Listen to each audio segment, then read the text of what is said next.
এই যে বন্ধুরা, আমি একটা ডার্ক সার্কেল যাওয়ার জন্য একটা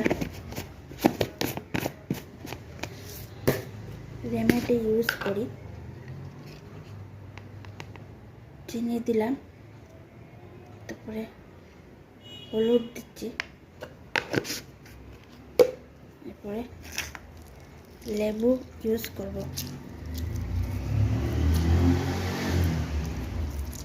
বুঝতে পারছো? এই যে